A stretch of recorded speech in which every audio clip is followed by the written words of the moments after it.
Assalamualaikum warahmatullahi wabarakatuh.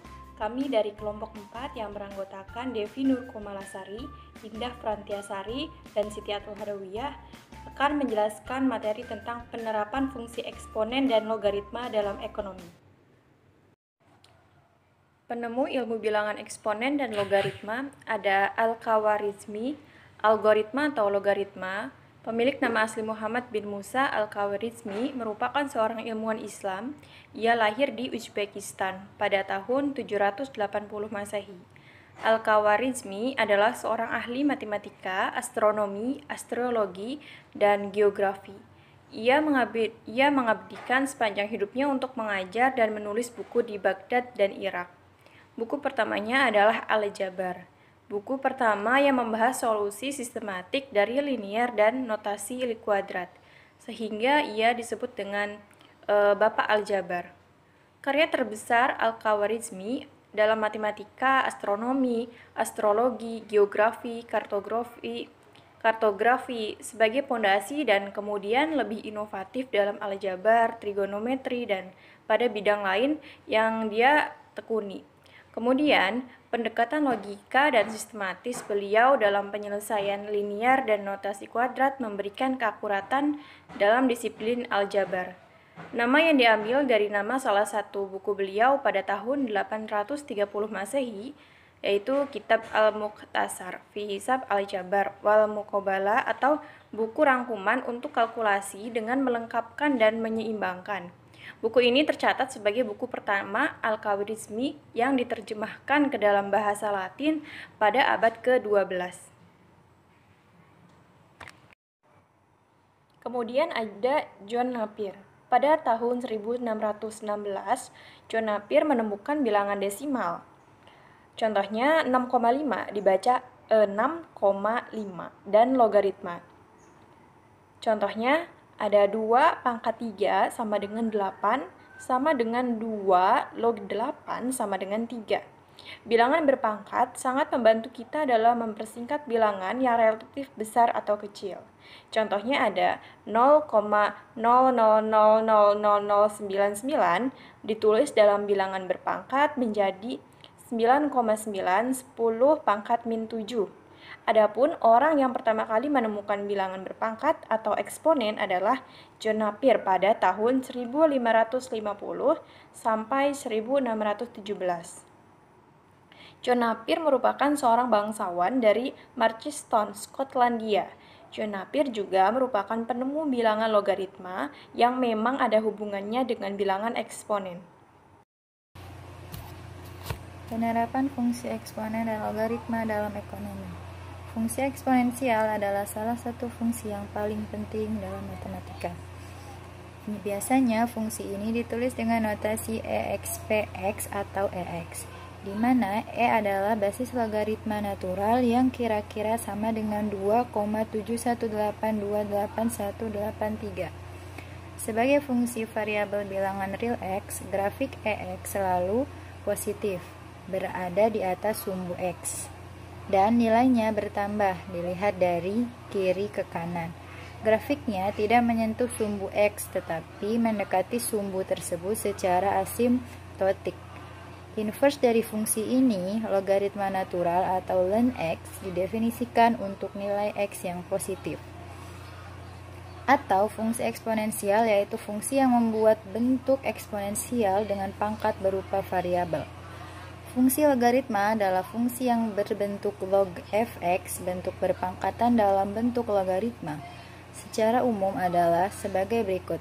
Jika AB sama dengan C, dengan A lebih besar daripada 0, dan A tidak sama dengan 1, maka A log C sama dengan B. Dalam hal ini, A disebut basis atau pokok logaritma, dan C merupakan bilangan yang dilogaritmakan. Jika fungsi eksponen menyatakan fungsinya sebagai Y sama dengan AX, maka fungsi logaritma mempunyai bentuk Y log A sama dengan X. Fungsi logaritma adalah fungsi yang peubah bebasnya berupa bentuk logaritma. Fungsi logaritma adalah inverse dari fungsi eksponen. Bunga majemuk. Bunga majemuk adalah persentase dari jumlah pokok termasuk semua bunga yang masih harus dibayar sebelumnya. Dengan kata lain, setiap periode perolehan bunga, jumlah bunga yang ditambahkan ke pokok dihitung berdasarkan pokok ditambah bunga yang ditambahkan pada periode sebelumnya. Nilai uang yang ditabung di sebuah bank misalnya akan meningkatkan jumlah seiring bertambahnya waktu. Hal ini sangat beralasan karena si penabung akan mendapat balas jasa dari pihak bank berupa pembayaran bunga terhadap jumlah uang yang ditabungnya. Selain itu, jumlah uang yang ditabung nilainya akan bertambah apabila waktu yang ditabung semakin lama. Oleh karena itu, dapat dikatakan bahwa salah satu variabel yang mempengaruhi jumlah uang adalah variabel waktu. Dengan demikian, secara matematis dapat dikatakan bahwa nilai uang adalah fungsi dari waktu atau dapat ditulis sebagai berikut. F sama dengan G kali N, di mana F jumlah uang di masa datang dan N jumlah periode waktu. Untuk menjelaskan pertumbuhan uang atau yang lebih dikenal dengan sebutan bunga majemuk, dapat dimisalkan bahwa modal awal adalah Rp1 pada tahun pertama, dibunga majemukan sebesar 100% per tahun, maka nilai pada akhir tahun akan menjadi Rp2, yaitu F1 sama dengan modal awal ditambah modal awal dikali 100%, sehingga F1 sama dengan Rp1 ditambah Rp1 dikali 100%, maka F1 sama dengan 1 dikali 1 plus 100% sama dengan 1 plus 1 per 1 pangkat 1 sama dengan 2. Tetapi, bila bunga majemuk dibayarkan untuk setengah tahun, berarti pembayaran bunga hanya 50% dari modal awal, yaitu 1 dikali 50%, dan nilai di akhir pertengahan tahun adalah 1 ditambah 0,5 sama dengan 1,5. Kemudian, setengah tahun berikutnya akan dibayarkan bunga lagi, yaitu 1,5 dikali 50%, sehingga nilai di akhir tahun adalah 1,5 ditambah 1,5 ditambah 50%, atau F2 sama dengan 1,5 dikali 1,5 ditambah 50%, sehingga 1,5 ditambah 0,5 dikali 1 plus 0,5 sama dengan 1 plus 0,5 dipangkat 2 ditambah 1 plus 1 per 2 pangkat 2. Dengan cara serupa, jika bunga majemuk dibayarkan 3 kali dalam 1 tahun, nilai pada akhir tahunnya adalah 1 ditambah 1 per 3 pangkat 3. Jika bunga majemuk dibayar 4 kali dalam 1 tahun, nilai akhir pada tahunnya adalah 1 ditambah 1 per 4 pangkat 4, dan seterusnya. Dengan demikian, persamaan umumnya dapat ditulis sebagai berikut. Fm sama dengan 1 plus 1 per M di pangkat M, di mana M adalah frekuensi pembayaran bunga dalam 1 tahun. Jadi, bila M dibayarkan dengan secara kontinu sepanjang waktu atau M menjadi tak terhingga, maka nilai di akhir tahun pertama akan menjadi sama dengan bilangan E sama dengan 2,71828. Dengan demikian dapat disimpulkan bahwa bila nilai Rp1 di bunga majemukan dengan bunga nominal 100% dan selama 1 tahun secara kontinu akan menghasilkan nilai Rp2,71828. Selanjutnya, misalkan modal awal bukan Rp1, melainkan nilai lain, katakanlah PO rupiah, bunga nominal bukan 100%, katakanlah I%, dan pembayaran bunga majemuk dibayarkan lebih dari 1 tahun. Maka nilai di masa dating dari bunga majemuk akan berubah menjadi Fm sama dengan P dikali 1 plus 1 per M dikali M kali N.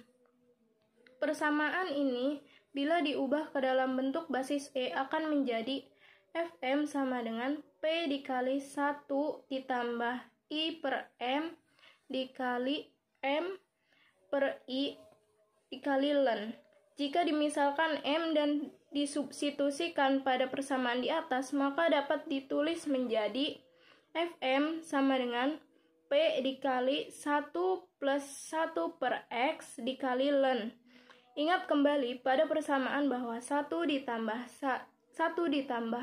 I per X dikali X sama dengan E. Maka nilai masa dating dari modal awal yaitu PO rupiah dan dibunga majemukan I persen selama N tahun secara kontinu adalah F sama dengan POE ln, di mana F sama dengan jumlah di masa datang, PO modal awal, E konstanta 2,71828, I tingkat bunga per tahun, dan N jumlah periode waktu. Akan tetapi, nilai di masa datang yang dibunga majemukan secara diskrit nilainya akan berbeda. Nilainya akan menjadi PO ditambah buka kurung PO XI tutup kurung sama dengan PO buka kurung 1 ditambah I tutup kurung. Pada akhir tahun pertama, PO buka kurung 1 ditambah I tutup kurung 2. Pada akhir tahun kedua, PO buka kurung 1 ditambah I tutup kurung 3. Pada akhir tahun ketiga dan seterusnya. Dengan demikian, secara umum, rumus dari nilai masa datang yang dibunga majemukan secara diskrit dapat diterangkan menjadi F sama dengan PO buka kurung 1 ditambah I tutup kurung N, di mana F sebagai jumlah di masa datang, PO yaitu modal awal, I sebagai tingkat bunga per tahun, atau disimbolkan menjadi persen. N sama dengan jumlah periode waktu. Perbedaan antara bunga majemuk yang dibayarkan secara kontinu dan diskrit terletak pada basis atau bilangan pokok dari fungsi eksponen, yaitu untuk kontinu dan untuk diskrit. Selanjutnya adalah fungsi pertumbuhan. Pertumbuhan merupakan kenaikan atau pertambahan nilai suatu besaran terhadap besaran sebelumnya. Peristiwa yang termasuk dalam pertumbuhan adalah pertambahan penduduk dan perhitungan bunga majemuk di bank. Terdapat dua jenis pertumbuhan, yaitu pertumbuhan eksponensial dan pertumbuhan linier. Rumusnya adalah Pn sama dengan 1 ditambah B pangkat B P0. Keterangannya, Pn adalah nilai besaran setelah periode, P0 adalah nilai besaran di awal periode, N adalah banyaknya periode pertumbuhan, dan B adalah tingkat pertumbuhannya. Demikian presentasi yang dapat kami sampaikan. Assalamualaikum warahmatullahi wabarakatuh.